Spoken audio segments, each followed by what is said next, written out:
खारगे जी, Sharad Pawar ji, Uddhav Thackeray ji,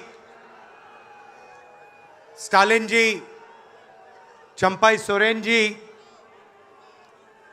Kalpana Soren ji, Tejashwi Yadav ji,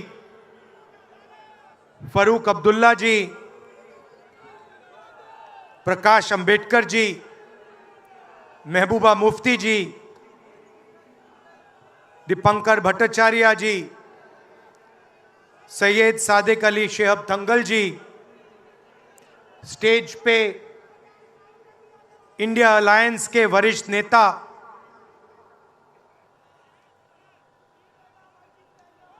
honourable CWC members, Congress और गठबंधन के प्यारे कार्यकर्ता, भाइयों और बहनों, देशवासियों, आप सबका यहां बहुत बहुत स्वागत।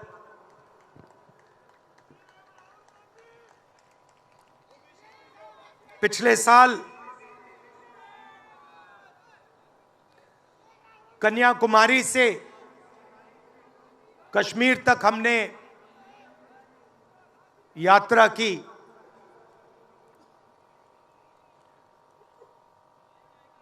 यात्रा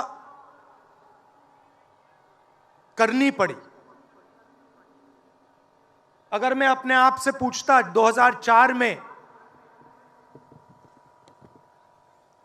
2010 में, 2014 में कि मुझे 4000 किलोमीटर कन्याकुमारी से कश्मीर चलना पड़ेगा,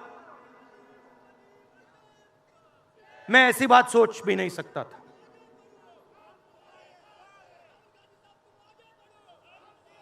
ये यात्रा, शांत हो जाएं,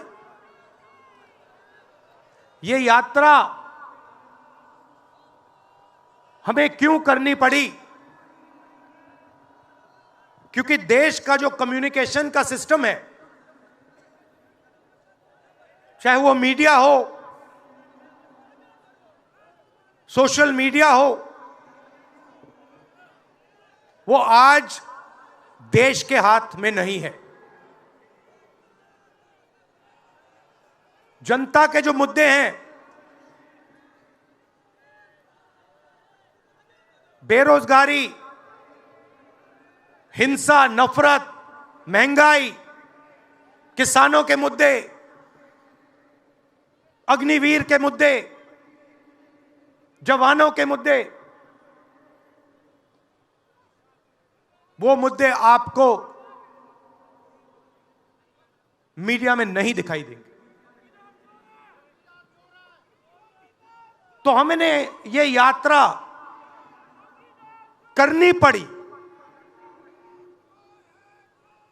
क्योंकि और कोई चारा नहीं था। देश के ध्यान को पकड़ने के लिए विपक्ष को 4000 किलोमीटर, और सिर्फ राहुल गांधी नहीं चला, यह गलतफहमी में मत रहिए कि ये राहुल गांधी चला है।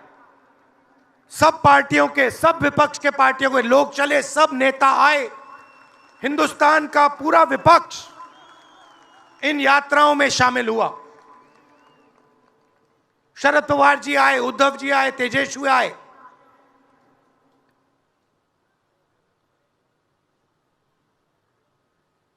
सोशल मीडिया में भी आप गलतफहमी में मत रहिए। किसी ने कहा कि सोशल मीडिया एक रास्ता है, सोशल मीडिया रास्ता नहीं है। उस पर भी कंट्रोल है। अमेरिका की कंपनियों पर दबाव है।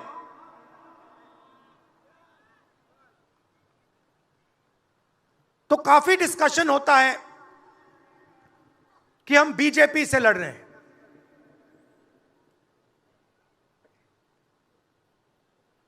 लोग सोचते हैं कि हम सब एक राजनीतिक दल के खिलाफ लड़ रहे हैं। देश भी सोचता है कि ये जो नेता स्टेज पे बैठे हैं अलग अलग पॉलिटिकल पार्टीज से हैं, ये एक राजनीतिक पार्टी से लड़ रहे हैं। ये सच नहीं है, ये गलत है। हम राजनीतिक पार्टी से नहीं लड़ रहे हैं और ये समझने की जरूरत है। हिंदुस्तान के युवाओं को यह बात समझनी होगी। कोई और कहता है ये सब लोग एक व्यक्ति के खिलाफ लड़ रहे हैं, नरेंद्र मोदी के खिलाफ लड़ रहे हैं। नहीं, हम एक व्यक्ति के खिलाफ भी नहीं लड़ रहे हैं। ना हम बीजेपी के खिलाफ लड़ रहे हैं, ना हम एक व्यक्ति के खिलाफ लड़ रहे हैं। एक व्यक्ति को चेहरा बनाकर ऊपर डाल रखा है।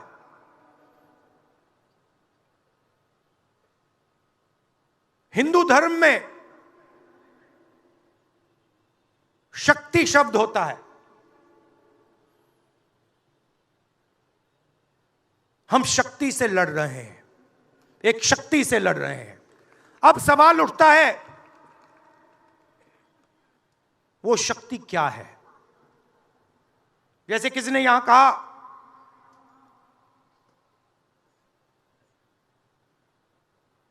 राजा की आत्मा ईवीएम में है। सही है, सही है। राजा की आत्मा ईवीएम में है।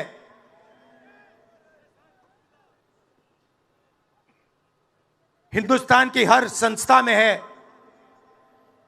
ईडी में है, सीबीआई में है, इनकम टैक्स डिपार्टमेंट में है। एक वरिष्ठ नेता, नाम नहीं लेना चाहता हूं, इसी प्रदेश के एक वरिष्ठ नेता कांग्रेस पार्टी को छोड़ते हैं और रो के कहते हैं, मेरी मां से रो के कहते हैं कि सोनिया जी मुझे शर्म आ रही है, मेरे में इन लोगों से, इस शक्ति से लड़ने की हिम्मत नहीं है, मैं जेल नहीं जाना चाहता हूं। और ये एक नहीं है, ऐसे हजारों लोग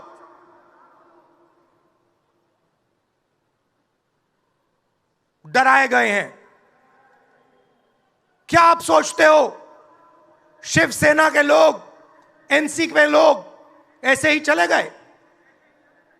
नहीं, जिस शक्ति की मैं बात कर रहा हूं, उन्होंने उनका गला पकड़कर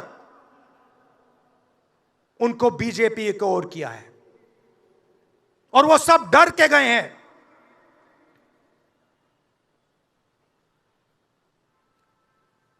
चार 4,000 किलोमीटर चला, उसके बाद 6,000 किलोमीटर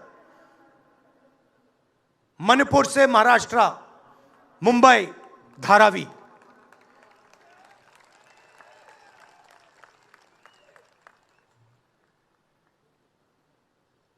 क्या मैंने देखा, क्या सुना, मैं आपको समझा नहीं सकता, शब्दों में नहीं बता सकता मैं आपको। बोल रहा हूं तो बात याद आई, मेरे पास एक युवा आता है, जीप पर कूदता है, सिक्योरिटी वाले उसको मारते हैं, दबाकर मारते हैं,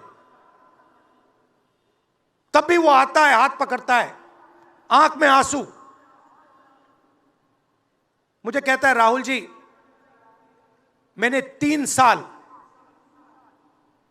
हर रोज सुबह रनिंग की, पुलअप्स की, पुशअप की, दंड बैठक, सब कुछ मैंने किया। मेरे दिल में देशभक्ति थी। मैं चाहता था कि मैं लद्दाख में जाकर, ठंड में जाकर, ठंड में कांपूं, देश के दुश्मनों के सामने कांपूं,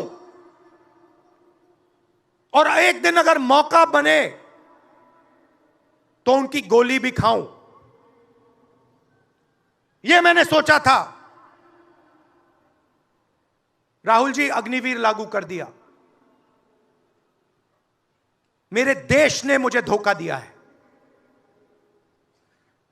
नहीं, तुम्हारे देश ने तुम्हें धोखा नहीं दिया, तुम्हारी सेना ने तुम्हें धोखा नहीं दिया, उसी शक्ति ने तुम्हें धोखा दिया है।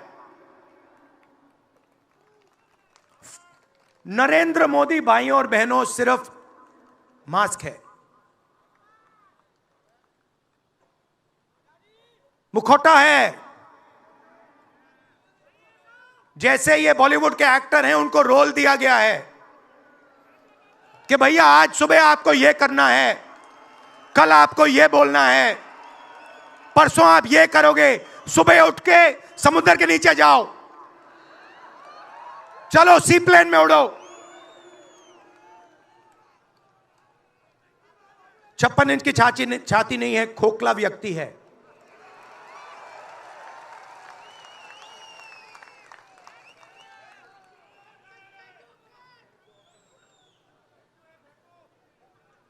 धारावी को देखिए आप। मुझसे पूछा गया कि ये जो यात्रा होगी कहां से कहां होगी। मैंने सोचा, एक बात क्लियर थी, मणिपुर से शुरू होगी। क्यों? वहां पे इसी शक्ति ने सिविल वॉर का माहौल बना रखा है। भाई भाई को मार रहा है, गोली मार रहे हैं, तो शुरुआत तो वहां से होगी। और फिर मैंने सोचा, अगर हिंदुस्तान को नया विजन देना है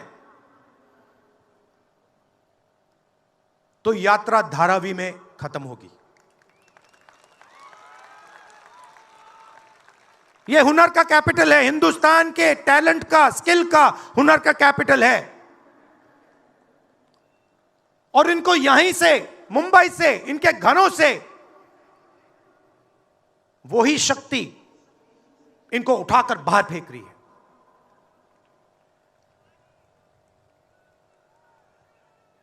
एक साथ मिलकर वही शक्ति इन लोगों की जिंदगी बर्बाद करने में लगी हुई है। मैं आपको इस स्टेज से बता रहा हूं, चाइना में एक शहर है, उसका नाम शेंजन है। सच्चा मुकाबला उस शहर से है जो आपको मीडिया में कभी कोई नहीं बताएगा। धारावी शेंजन का मुकाबला कर सकता है।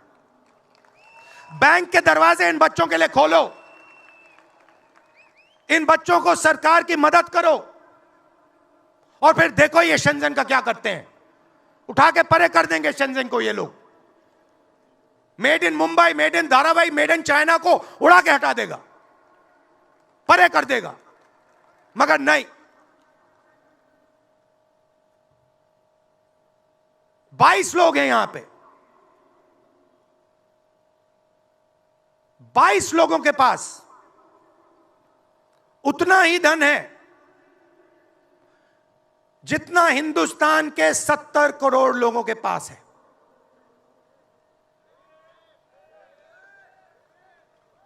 हिंदुस्तान में इंटरनेशनल एयरपोर्ट खुलवाने के लिए साल लग जाते हैं। 10 दिन में शादी के लिए इंटरनेशनल एयरपोर्ट खुल जाता है। वो ठीक है, कोई बड़ी बात नहीं है। अगर 10 दिन में शादी के लिए खुल जाता है वो ठीक है, करना है करो, मगर बाकी हिंदुस्तान में भी तो खोलो, बाकी प्रदेशों में खोलो। इन्होंने क्या गलती की है?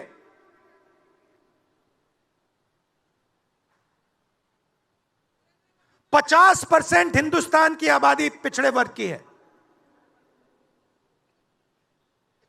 15% दलित, 8% आदिवासी, 15% माइनॉरिटी, 5% 7% गरीब जनरल कास्ट के लोग। मीडिया के मालिकों की लिस्ट निकालिए, नाम दिखा दीजिए मुझे। दलित का नाम दिखा दो, आदिवासी का नाम दिखा दो, पिछड़े का नाम दिखा दो लिस्ट में। एक नहीं मिलेगा आपको। मैं ढूंढ रहा हूं, महीनों से ढूंढ रहा हूं।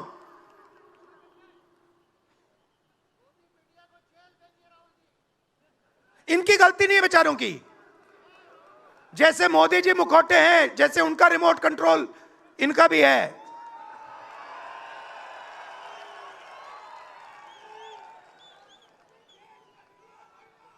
मीडिया में कोई नहीं।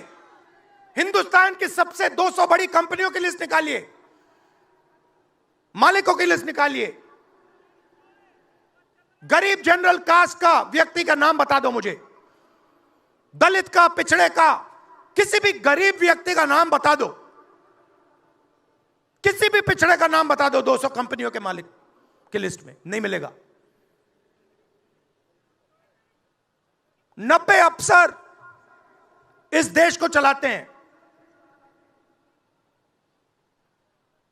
मैंने सिस्टम अंदर से देखा है, मैं समझता हूं सिस्टम को, इसलिए मोदी जी मुझसे डरते हैं।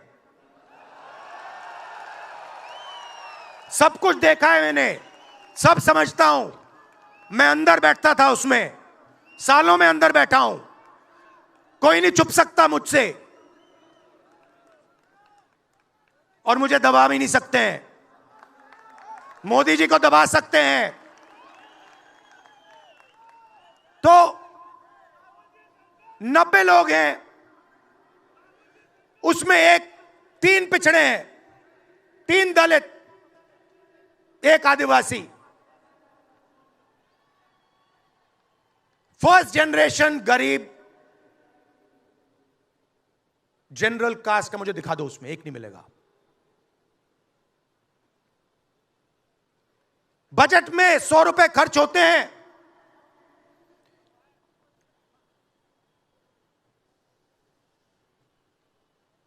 पिछड़े, दलित, आदिवासी सबको मिला दो,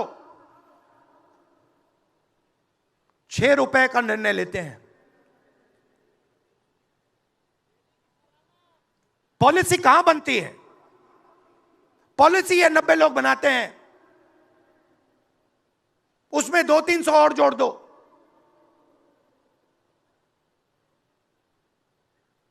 उसमें 50-60 अरबपति जोड़ दो।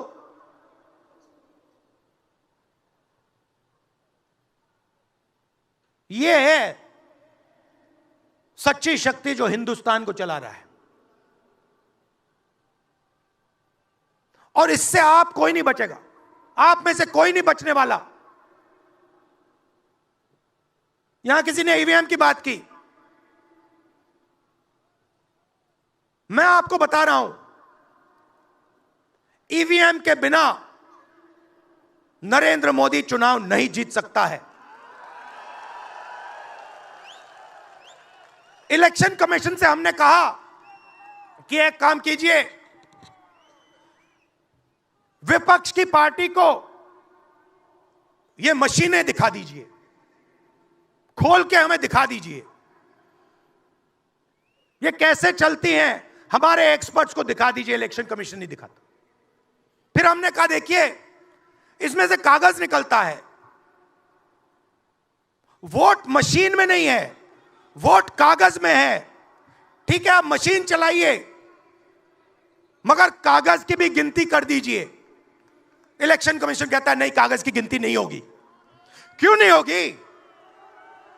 कैसे नहीं होगी? सिस्टम नहीं चाहता कि ईवीएम की गिनती हो जाए। क्यों? क्योंकि यह सिस्टम आपके धन को चोरी करने का सिस्टम है।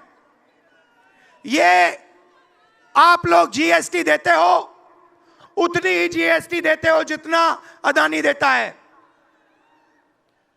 18% शर्ट पे देते हो, उतनी वो देता है। उसकी आमदनी लाखों करोड़ रुपए, आपकी 50,000 रुपए। और फिर देखो पैसा कहां जाता है।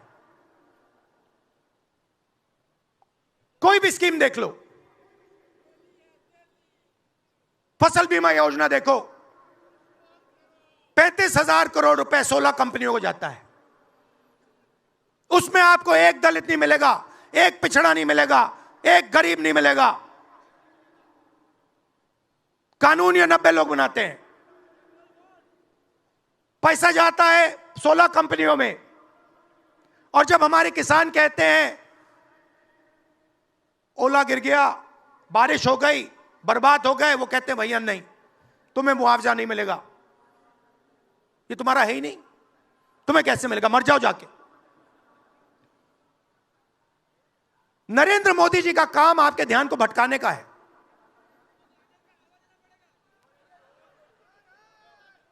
कभी आपसे कहेंगे देखो देखो चाइना की ओर देखो, पाकिस्तान की ओर देखो।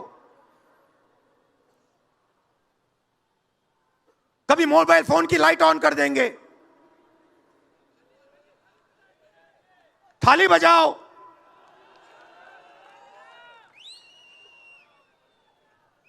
कभी कहेंगे देखो मेरा अपमान कर दिया, जैसे अभी किसी ने उनकी पत्नी के बारे में बोला, अब कहेंगे देखो मेरा अपमान कर दिया, ध्यान भटकाने के लिए। अब देखना होगा।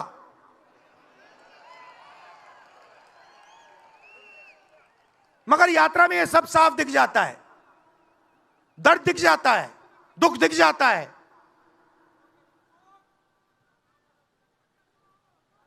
चालीस साल से सबसे ज्यादा बेरोजगारी हिंदुस्तान में आज है। मीडिया में आपको एक मिनट के लिए नहीं दिखता।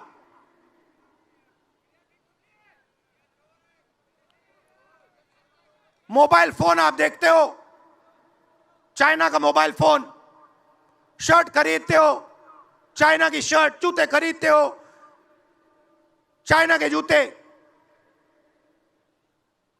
चाइना के युवा को फायदा हो रहा है, और किसको फायदा हो रहा है? और किसको फायदा हो रहा है? यह आपने कभी पूछा अपने आप से? जब चाइना का यहां माल बिकता है, सिर्फ चाइना को फायदा नहीं होता, हिंदुस्तान के अरबपतियों को भी फायदा होता है भाई और बहनों। इसलिए धारावी को कभी उठने नहीं देंगे। इसलिए धारावी को यह सरकार कभी सपोर्ट नहीं दे सकती।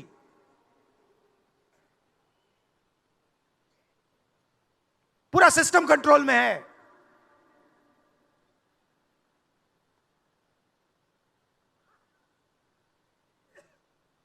जब इनकी पहले सरकार आई, मैं आपको दिल की बात बताता हूं, पहले इनकी सरकार आई, अरुण जेटली मेरे पास आते हैं,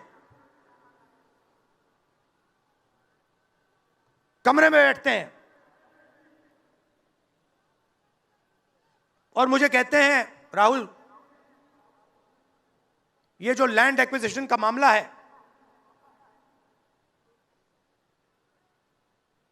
तुम इस पर मत बोलो। क्यों नहीं बोलूं? जनता का मामला है। अगर बोलोगे तो तुम्हारे ऊपर हम केस लगाएंगे। लगाओ केस, मुझे कोई फर्क नहीं पड़ता। क्या कर लोगे मेरा? ईडी वाले आए, 50 घंटे बैठा दिया।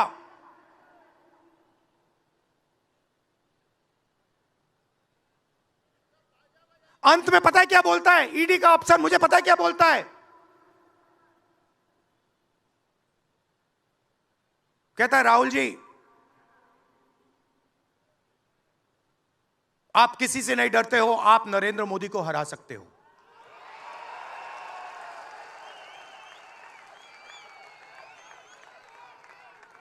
ईडी का अफसर बोलता है मुझे।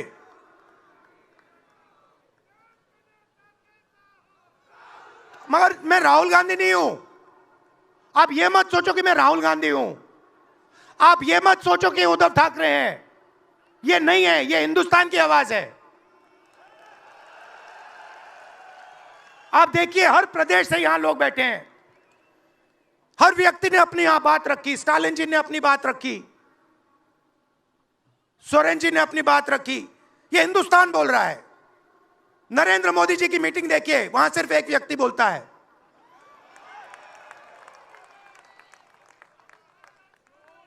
गडकरी जी परे हो जाते हैं, माला के बाहर निकाल देते हैं उनको। इसलिए हमने इसको इंडिया गठबंधन नाम दिया है। ये हिंदुस्तान की रक्षा कर रहा है। ये सब लोग डरे नहीं हैं। ये सब लोग उसी सिस्टम का मुकाबला कर रहे हैं। आज नरेंद्र मोदी के पास भ्रष्टाचार की मोनोपोली है।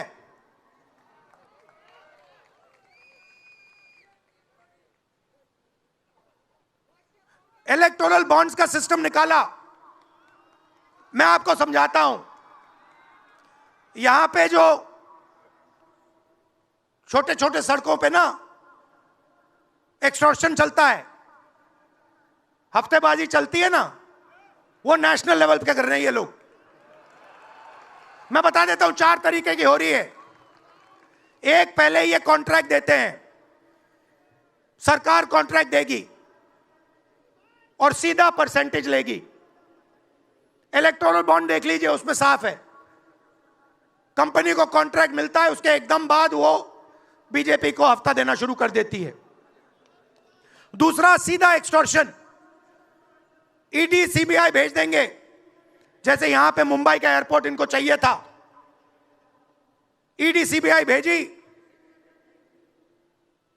एयरपोर्ट किसी और को पकड़ा दिया। सीधा एक्सटॉर्शन। तीसरा, शेल कंपनी। जैसे यहां भी किसी ने कहा, अंबेडकर जी ने कहा, कंपनी की प्रॉफिट ही नहीं है और उससे ज्यादा पैसा वो बीजेपी को दे रही है। और चौथा, कॉन्ट्रैक्ट देने के पहले पैसा दो, कॉन्ट्रैक्ट लो। देखिए, मैं आपको एक बात कहता हूं, यहां मुंबई में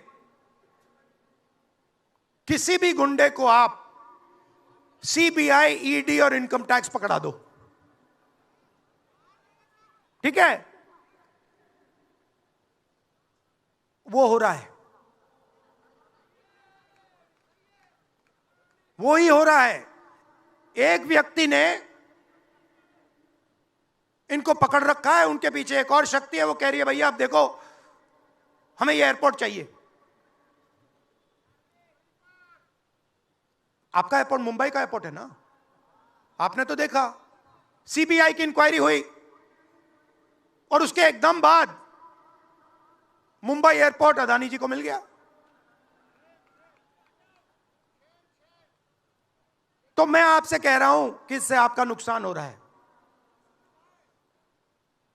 नोटबंदी की, जीएसटी लागू की, जो हिंदुस्तान का रोजगार का सिस्टम था उसको खत्म कर दिया। चाहते हैं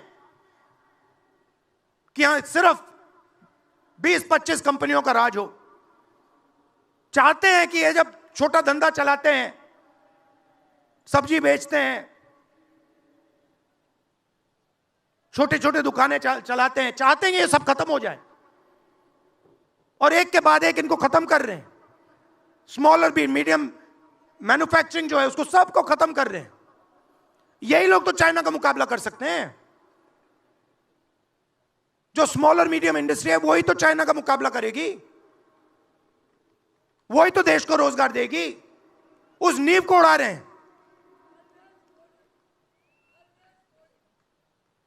और आपको खड़ा होना पड़ेगा। आपके बिना काम नहीं बनने वाला। आप हो भारत माता, आप सब भारत माता हो, और आपकी जिम्मेदारी बनती है, हमारी जिम्मेदारी है, मगर देश के युवाओं की भी जिम्मेदारी बनती है।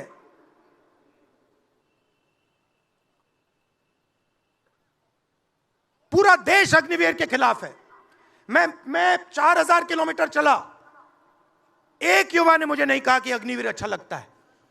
वो जो रो रहा था मुझे कहता है, राहुल जी मैं नहीं जाऊंगा, मैं नहीं जाऊंगा, मैं अग्निवीर नहीं बनूंगा। और फिर मुझे कहता है, राहुल जी जहां पे पहले हम दौड़ने जाते थे वो सब खाली पड़ा है। यात्राओं से मुझे बहुत सीखने को मिला, दर्द भी हुआ, चोट भी लगी,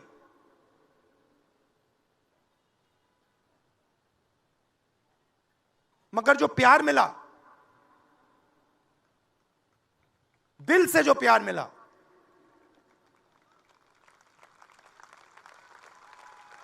वो उसका कोई मुकाबला ही नहीं है। मैं कह नहीं, बता ही नहीं, समझा नहीं सकता आपको। और जो भी आप मुझसे करवाना चाहो, जहां भी आप मुझे बुलाना चाहो, मैं आपके लिए और इस देश के लिए हाजिर हूं। यह नफरत का देश नहीं है, यह मोहब्बत का देश है। नफरत जानबूझ के फैलाई जा रही है। नफरत इसलिए फैलाई जा रही है कि आप अपना ध्यान इधर उधर करो और आपके जेब में से आपका पैसा लूटा जाए, छीना जाए।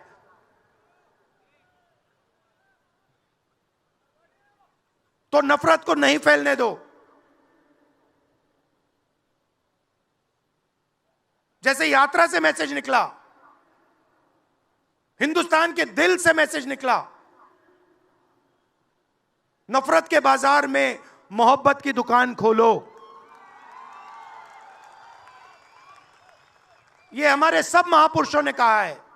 गांधी जी ने कहा, बुद्ध भगवान ने कहा, राम जी ने कहा, यही कहा। अगर राम का, बुद्धा का एक ही मैसेज है, नफरत के बाजार में मोहब्बत की दुकान खोलो। धन्यवाद। धन्यवाद।